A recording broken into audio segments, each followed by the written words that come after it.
Hey, what's up? It's Steve at the Range Minded Podcast with another tactical tip. Today, let's talk about range bags. That should be fun. All right, before we talk about handling guns, we're going to talk about the 4 fundamental safety rules. First of all, we're going to treat every gun like it's loaded, no exceptions. Because we're treating it like it's loaded, we're never going to point that gun at something we're not willing to destroy. We're going to keep our finger off the trigger, outside the trigger guard, until we've made that decision to fire. And then we want to know what our target is, so what's in front and what's beyond. We got to know where those bullets are going to end up. So when it comes to packing your range bag, you really need to decide, first of all, what's the purpose of the range visit? Now, I know we can talk generals, and maybe we should talk the general range stuff first, and then we can go dedicated into specific training. Let's do that, shall we? Very first thing is we need to make sure we have our safety equipment. For me, eye protection is mandatory when I go to the range. No exceptions. Most ranges actually now require you to have eye protection. Some people get a little frustrated on this one, and I get it.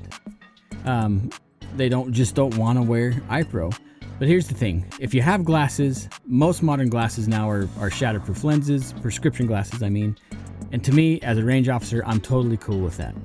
But if you don't need prescription glasses, please just go ahead and wear eyes. There's no reason why you wouldn't want to keep your eyesight for as long as possible. It blows my mind when some people really push back on eye pro. When it comes to ear protection, I love my electronic ears. This is my personal set of Peltor 500s. No, it's not much to look at. Are there better ear pro out there? Yeah, I'm sure there is. You can spend a ton of money, especially on electronic ears. What is the benefit to electronic ear pro? Well, first of all, it muffles the sound only when its sound reaches a certain decibel. So when I have my electronic ears on, I actually hear better than my normal ears during normal conversation. But the minute it hits a certain decibel rating, it shuts off the noise and protects my hearing. Are they perfect for decibel reduction? No, they're not. Anytime you have an electronic device that has a split second to shut the sound off, you're not going to get perfect noise reduction. You're not going to get it anyways. Can you just use standard earmuffs that have a really high, like a 32 or a 35 decibel rating? Sure. The thing about just regular passive earmuffs is it's hard to hear, so you got to take them off. That's why I like the electronic ears, because I can have a conversation. The other reason I really like my Peltor 500s is they Bluetooth to my phone. So if I'm just chilling at the range, enjoying a vibe session, shooting targets, I can throw on a little bit of music, turn it down low so it's not a huge distraction, and I can just zen out at the range. I love that about Bluetooth earmuffs. Some people have really sensitive ears, and they'll want to double up. So it's a good idea just to keep some of these foamy, like contractor type earplugs handy in your bag all the time. Many times have I taught classes where people were just too distracted by the noise and they wanted to double up. If that's you, that's totally cool. You need to protect your hearing. It's you can't get it back. Once your hearing's gone, it's gone. So keep track of it as long as possible. So remember, very first things to keep in your range bag: eye pro, ear pro, maybe 2 sets of ear pro. Back on the subject of glasses real quick, I keep a set of range glasses in pretty much every one of my vehicles, just in case. You never know, right? You never know what's going to happen. In my pickup, I got a nice expensive set of eye pro. I usually have 1 or 2 sets of just cheap eye pro, especially if I'm taking somebody to the range. You might want to spend a little bit more money if it's something for you on a good set of eye protection. Now, there's a lot of, not controversy, but there's some discussion out there whether you want clear, you want dark, or whatever suits you. For me, on an indoor range, I actually kind of like having the orange or the yellow lenses. It kind of brightens it up on the inside. You don't have to go that way. But outside, I have sensitive eyes, so I actually wear I have a pair of Oakleys that have the knife shatterproof lenses. I got some Wiley X's that are really nice. I like having sunglasses if I'm on an outdoor range because, again, my eyes are pretty sensitive. So they do even make transitions, I think, nowadays as well. Maybe if you have an idea or you want to talk to your optometrist, maybe he's got some solutions for you too. It's okay to spend a little bit of money on eye pro. It's okay to be a little Gucci. I get it. Now we've kind of gone through the general things you have to keep in there. Oh, one more thing. I missed one thing that you need to keep in your range bag. And we talked about this before, is your IFAK. Keep that or something like that in your range bag always. You never know when an emergency could come up, okay? Have this with you always. That should be a mandatory in your range bag. So we talked about the mandatories: eyes, ears, medical. Let's talk about the things you want to take to the range for whatever purpose. Let's say you're working on some handgun drills for your next competition. So obviously you want to make sure you have your firearm that you want to be training with. And you want to bring a few extra mags, in my opinion, especially if it's a race gun. Bring some extra mags so you can work on mag transit or mag reloads and stuff. You might as well work on that stuff while you're at the range. As far as bringing your firearm actually to the shooting position at the range, some ranges may be very particular on how they want you to bring that firearm to the shooting bay itself. So pay attention to those rules.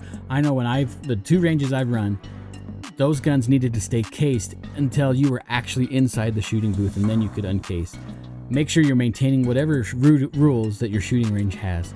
Just keep it copacetic, right?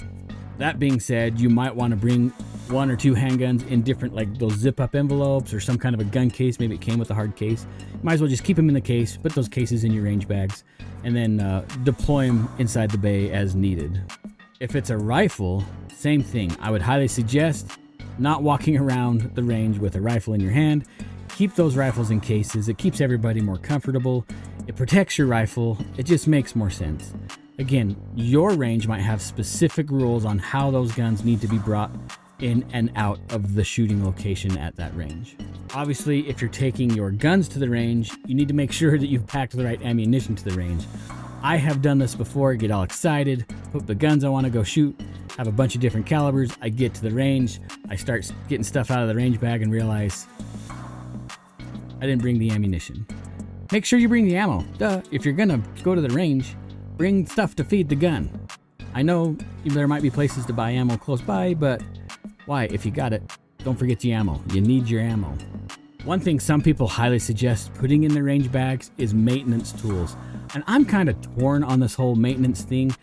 The ranges I've officiated at, we didn't want people doing any kind of maintenance at the shooting location, just for the sake of them losing springs or screws or something, just causing a problem. If your gun needs maintenance, it shouldn't be at the shooting booth. But that being said, it's not a bad idea to have like a small screwdriver or socket set. Maybe you need to just adjust some sights or something really minor. That's not a bad idea to keep in your range bag. Another thing I would encourage you to throw in your range bag, maybe you haven't thought about this yet, is white painter's tape. I know this might sound a little strange, but just a little bit of tape on your targets can make those targets last a lot longer. Meaning, let's go to the range, you shoot at a target, you put your holes in, you just cover those holes with white painter's tape, and then you got more time on that target, saving you, it might not be a ton of money, but a little bit of money. Painter's tape is definitely handy to keep in there. Along with your painter's tape, I like to throw in a few different colors of markers. Red, black, green, yellow, whatever. That way I can mark shots, I can maybe mark distances at this shot with this handgun or whatever. It's just a way for me to like mentally track how I feel like I'm doing. Along with target tape and markers, why not just throw some targets in there too? Most ranges, organized ranges anyways, will have at least, well, I shouldn't say that. A lot of indoor ranges have ways to buy targets there, but maybe you're working on an outdoor range, or maybe you're just shooting out in the middle of nowhere with some buddies. Make sure you bring targets that are going to work for you, and maybe you might have to bring target stands to hold up those targets. So be really mindful about where you're going to shoot and what target stands are available or ways to post targets. But if you want to bring targets, throw some in there. Like I said, I've worked on a lot of ranges, a lot of time.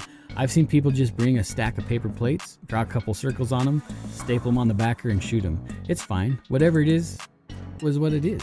All right, depending on the length of your shooting stay at the range, whether it be an indoor or outdoor range, you might get a little parched and fatigued. For me, when I'm running ranges, there's never ever any food or drink allowed inside the shooting area ever because of lead contamination, right? I would never let anybody eat or drink inside my range. Your ranges might be different. I would highly suggest to you to never eat like during a range session. That just blows my mind. Some people do it. Maybe you're shooting at a competition and that's just the way it is. That's fine. You can snack and drink. If you need that kind of stuff, that's fine. But just be mindful. I'm going to talk about hygiene really quick. And I'm not talking about showering and brushing your teeth. The reason why I don't like people eating and drinking on the range that I officiate as is because you're going to get some kind of lead particulate somewhere. There's contaminated, there's chemicals, right? I don't want people visiting my range ingesting any kind of chemicals as they eat or drink. That's why I don't allow people to eat or drink during live fire at any kind of range that I'm officiating at. When you're done, this is totally off topic too, but when you're done, you should probably be washing your hands in the bathroom and getting any kind of whatever residue you might have on your hands off your hands. It's just safe practice. Anyway, I know we just kind of water skied what I would put in my range day bag. Maybe there's some things you think I should put in there, or you would put in there, or maybe I missed something. Anyways, let me know. Drop a comment below and we'll talk to you next time. See you guys.